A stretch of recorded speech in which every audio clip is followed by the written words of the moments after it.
Dude, all right, so let's go ahead and kick it off with that because that whole saga of what we saw play out was just absolutely top tier stuff. I was saying at the end of my watch along, Robin, I know the kids are always throwing around the word cinema, right? This is Mhm. cinema. This is cinema. I have to agree with them. I'm gonna have to steal that word. I'm gonna have to use cinema to describe this a segment here. But let's see. This is what went down. So the show opened up. Of course, we're in Chicago. Kick things off with CM Punk. He goes out there, it's just, oh my God, so passionate, so energetic about the fact that he is main eventing WrestleMania, right? Like you could really feel, Robin, his excitement for this moment that he's been waiting for, over a decade, right?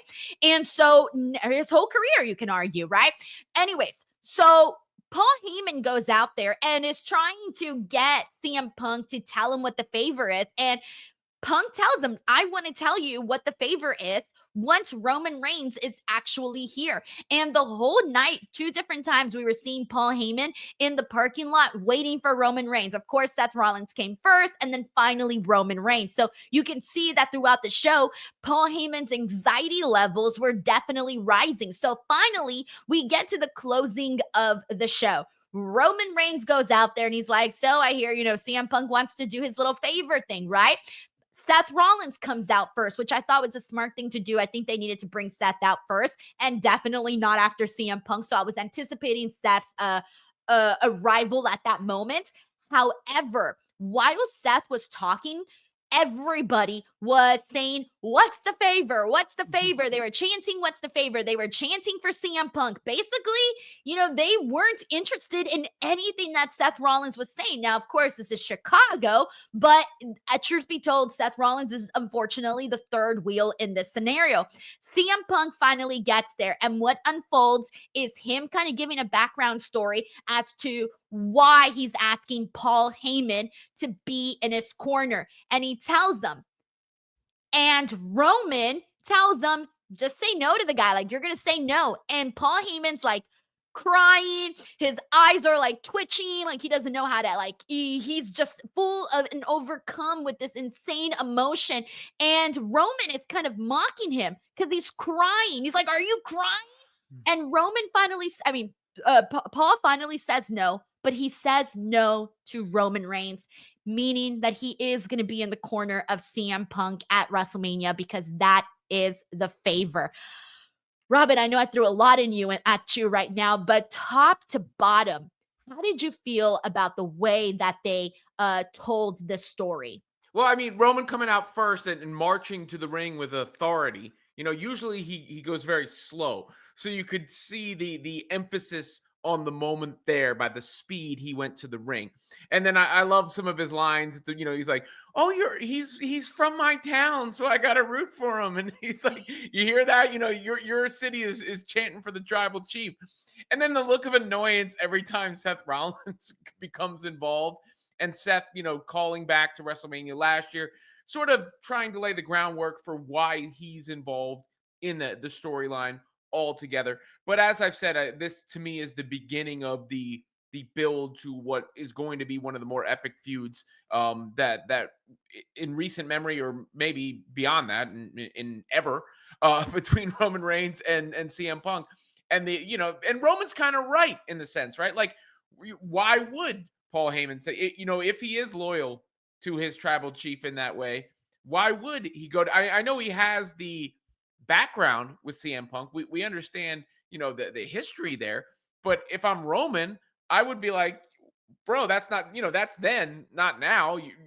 And that's an official break of trust, right? Like, that's the first domino to fall in what is surely going to be the saga that's unfolding here.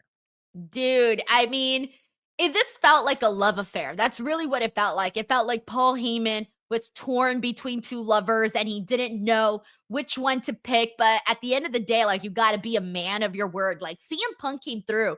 When they needed help at War Games, he came through and he helped them out. So at the end of the day, you got to honor that favor. And mind you, Paul Heyman had already said yes. He had already said yes before the favor was even thrown out there. He had said yes during that parking lot segment that they did. So I think for me, the thing that I loved the most about this was just the pure raw emotion. One of the things that I think we've talked a whole lot when it comes to pro wrestling, and pro wrestling fans know exactly what I'm going to mean by this, is that we can always tell when someone believes what they are saying, when someone believes what they are doing. If someone is cutting a promo and they're spewing all the words, right? They're reading they're saying the promo verbatim, right? They're doing what they were rehearsed to do. And sometimes that just doesn't hit.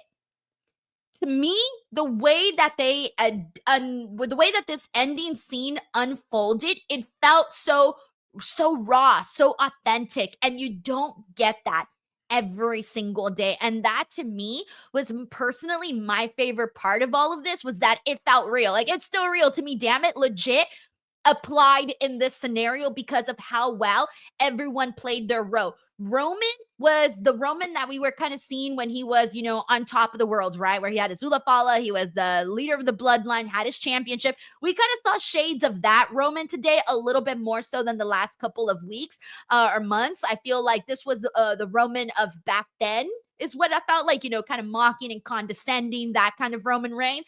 We saw CM Punk being the ultimate, I'm kind of I know I'm a little bit of a jerk for putting you in this spot, but damn, I'm going to get what's mine kind of position.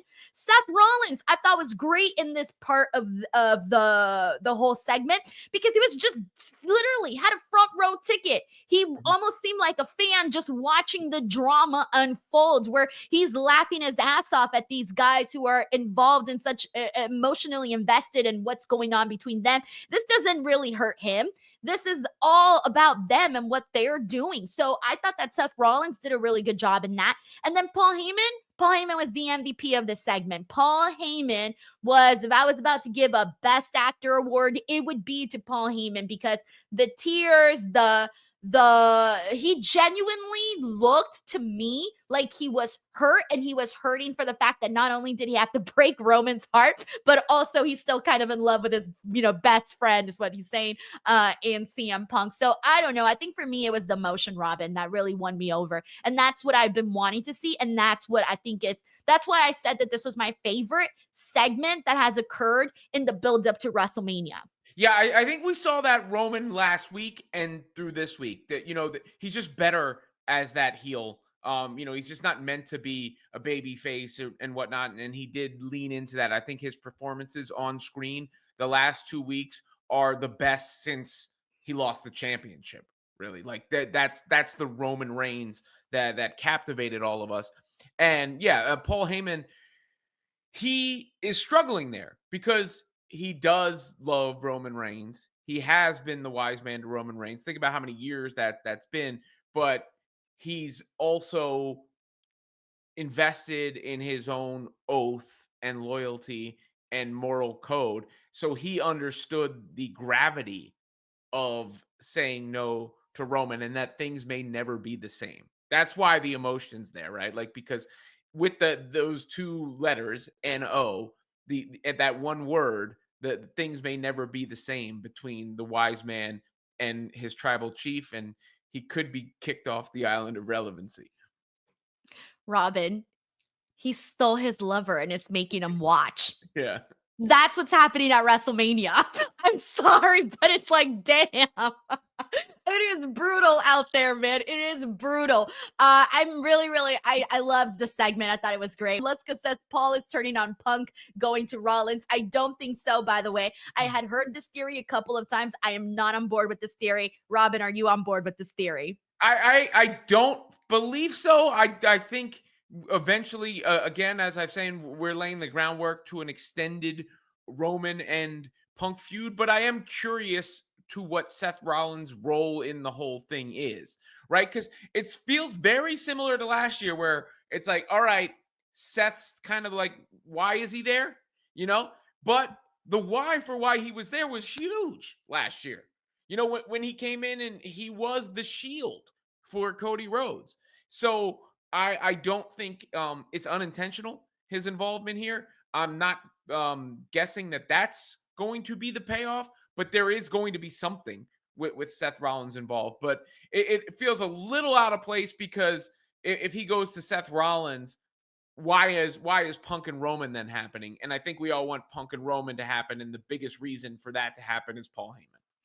Yeah, I'm sorry, but I do not want to see this. I do not want to see a world where Paul Heyman goes with Seth Rollins. I think that would be it's almost like dissing the story that we're seeing right now with CM Punk and Roman, because that's the story. That's where the interest lies. And there doesn't seem to be a benefit for Paul Heyman to go and jump to Seth Rollins. Like, why? Why would you do that? Like, that makes no sense whatsoever. That just feels super it's just, it's not what, I don't think that would be of interest.